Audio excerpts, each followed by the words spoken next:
Hello, hello, hello. Welcome back to the Sexy Confident Life Show. I am so excited to be here to jump into my Sexy Confident Life principle number 8. That is reflection sets intention. And I am so excited to talk about this topic today because it kind of is a very personal principle for me ever since I was a young girl. And so I know that a lot of people think about this idea or this high performance habit of journaling. Maybe you've heard of it before. I'm sure you have. And I'm sure you've heard a lot of fitness gurus or health and wellness gurus or, anybody in the yoga field or a lot of, business coaches will tell you, hey, journaling is an important success habit. I call it a high performance habit. You can call it a success habit. It is so important to really hear on this topic today. And I want to really get through to you because a lot of my students usually try journaling for the very first time when they join my courses. And they've never done it before and they're hesitant and they've never really liked the idea of journaling. And I get it, right? But I think that it's just kind of given a bad rep because nobody really talks about what exactly journaling can be like for each individual person because it's not the same for everybody, and the value that it can bring. Everyone just says, yeah, you should journal. It's really good to journal. But nobody really goes into the details about like why journal or how is this going to improve my life. Freaking everybody wants to know what's in it for me. Because this is time out of your day, even if it's just 5 minutes. It's energy, it's attention, it's time. And not everybody has that. So I'm excited to share with you my experience with journaling. And I really want to really dive into how reflection, because that's what journaling is. It's reflection and how that sets intention for your life, not just for the day, not just for tomorrow, but for your life. You know, when I was a young girl, I was growing up in a crazy madhouse. I might have shared this before on a previous podcast, but my mom was raising 6 of us alone, and she was working the night shifts. And my brothers were kind of hooligans back then, like juvenile delinquents, if you will. They had the greatest of hearts, but they got into trouble. They got into mischief. They didn't have a father figure there telling them, you're going to get a freaking whooping, boy. But they got into trouble, and there was a lot of chaos in my life when I was a child. And so in high school, I remember my journal being my savior. I used to bawl my eyes. And I can say this with kind of enthusiasm now, which is weird, but I used to really be depressed. You know, I used to think, why me? Like, why is this my life? And I used to take my journal out and I used to write about everything I was upset about, everything I was wanting in my life, everything I wish was different, everything I wanted to be and everything I wanted to achieve and all the things that just, it was everything. It was just like, there was no organization in that journal, right? It was chaos. But that's what my mind was. My mind felt like chaos. But when I got it down and I put my journal away for the day, I could sleep. It was weird. It was like I would just cry and dish out everything, and then I would sleep like I've never slept before. I know so many people that have chaos going on in their mind, or it might not be bad chaos, it might be good chaos, like I have now, very busy, a lot of things going on, juggling a lot of things in life. But if that keeps you up at night, or if that disrupts your peace of mind, then it's really important to get those thoughts out. Because it's not serving you to keep them locked up inside. It really isn't. It's not going to make you better, more productive, more efficient, more joyful. It's not going to do any of those things.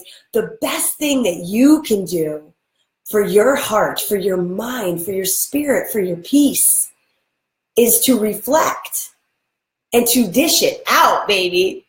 And so when I talk about journaling, it's like I started it from the time I was a kid. And nobody ever told me to do it. Nobody ever said, Anna, you should really get your feelings and emotions out on paper. I just needed it. I just went to it, you know? And I think sometimes when we're in those situations, maybe we go to those things naturally more quickly. But maybe you haven't thought about, hey, am I taking a moment, maybe 5 minutes a day, to write things down at the end of the day before you go to sleep? Instead of watching TV, are you writing some thoughts down from the day, right? And so today I'm going to go into a lot of different styles of journaling, because I think some people think you got to write this book, right? Or, you know, it's like, oh, there's some kind of structure to journaling, or that, you know, journaling is going to give the same effect to each person, but it's not, you know. It's going to truly help each individual person in a different way. And you've got to think about this as a practice that you're going to be rusty at. You know, I know that my students, when they get into my courses, they say, oh, this journaling thing, this isn't normal for me. I've never done this before. You know, I don't know what to do. And I'm like, well, when you first went to school, did you know what to do? When you first started training, did you know what to do? Anything that you start fresh, you're not really going to know what you're doing. You're not going to feel comfortable, and that's okay. But the practice of it, the habitual practice and implementation of this makes you better. It starts to get you flowing easier, and you're going to start to feel like you're in a groove. And so when you start to reflect on your life, there's really 3 big things you need to do, you know, because a lot of people tend to stay stuck in the past, right? Because they're still holding on to all those thoughts and emotions. They haven't written them down, right? And they haven't let them go. I don't know how many of you have had a conversation with somebody who is expressing how they used to feel. And then all of a sudden you're like, wait, so how do you feel right now? Oh, well, right now I feel great. Oh, right now it's good. But then why are they still talking about how they used to be, where they used to be? Unless it's serving a greater purpose, right? Unless it's serving a lesson, like, you know, I'll share lessons of my past and I'll talk about my past when it's serving a purpose. But for a lot of us, we're living in our past and it's not really serving us, because sometimes it's not always a beautiful past. Sometimes it's a negative feeling or emotion. You know, if it's a positive thing and it brings you joy, great, bring it right back up. But I tend to talk to a lot of people who had struggles, difficulties, bad situations, negative feelings and emotions, negative interactions, and they're talking about it with me now because they haven't let it go. How often do you find yourself bringing those things back into your present because you just haven't decided that, you know what, today I'm going to talk about how I feel today, how things are today, where I am now, and where I'm going. You know, this is so important because in high performance, one of the biggest things that we do as coaches is help you get present and look to the future. Because I am not a therapist. I can't take you back in your past and heal your wounds, right? A lot of people need therapy. But then again, a lot of people are really ready to let it go. They're over it. But for some reason, can't stop thinking about it. They just haven't started to initiate that whole process of, it's over. That was then. I can let it go now. I'm ready to be who I am today. And I'm ready to dream for my future. And when you journal, it is your time to put down those feelings, those thoughts, emotions, and those experiences that you did have in the past. And then to talk about getting yourself to where you are today. So sometimes when you start to journal, you're going to be like talking about past experiences. You might be digging into things that happened a week or 4 months ago, and you don't know really what's going to come out, but it's going to be resolved. And you're going to get it out, and then you're going to work towards today. Where am I now? And on a daily basis, you might write down how you're feeling today, now. What are you looking forward to next? That's when things get really good. When you start to set the intention of where you're going when you reflect and when you write, then you start to ingrain your ambitions and your dreams and your intention into your mind. Because too many of us spend our energy, our mental focus and our mental energy thinking about our past. And a lot of it doesn't serve us today. We don't spend enough time thinking about our future and where we want to see ourselves, where we want to go, how we want to live, what we want to experience. If we spent more time thinking about that on a regular basis, where do you think we'd go? Forward. But if we keep thinking about the past, if we keep thinking about what was, what happened, how it felt, where do we live? In the past. And so when I talk about reflection and journaling, that practice of reflection, it's allowing you to set a new intention in your life. It's allowing you to heal. It's allowing you to grow. And, this is one of the most important habits of the most successful people in the world. Every successful, high performer in the world journals. And I would love to interview all of them and say, what does your journal look like? Look inside of it and see, because everybody's journal looks different, right? And that's kind of another topic I wanted to touch on today, because I really don't want you to feel like this is a chore. I want you to feel like this is an escape. This is a 5 to 10 minute time for just you. And how often do we get that these days, right? We don't get time for ourselves these days. Especially if you have a family and then you're working and then you're playing all these different roles in your life. And having 5 to 10 minutes just for you should be a reward. It should feel like something as a gift, not a chore. And if you think about it, the practice of giving yourself that time to write down your thoughts, write down your feelings, write down your ideas, write down your dreams, whatever it is. I offer so many of these tools in my Creators Club, and I put them in high performance coaching courses and the Sexy Confident Woman formula. I always got you writing. Why? Because it's a practice that if you start to do it, it gets easier. Everything that I teach, actually, in my courses, you always have a worksheet. Even if you've downloaded one of my free gifts, like my Freedom Assessment, or, I think it was my Small Steps Planner doesn't have you really journal that much, but it's one of those things that I love you to just take the time and write out your thoughts based on what you heard. It's a reflection. And it starts to open your mind. That's when your biggest breakthroughs are going to come through, is when you interpret what you just heard and what you just learned. It's the most effective way to grow as a human being. It's the most effective way to learn about yourself and about who you really are and what you really want.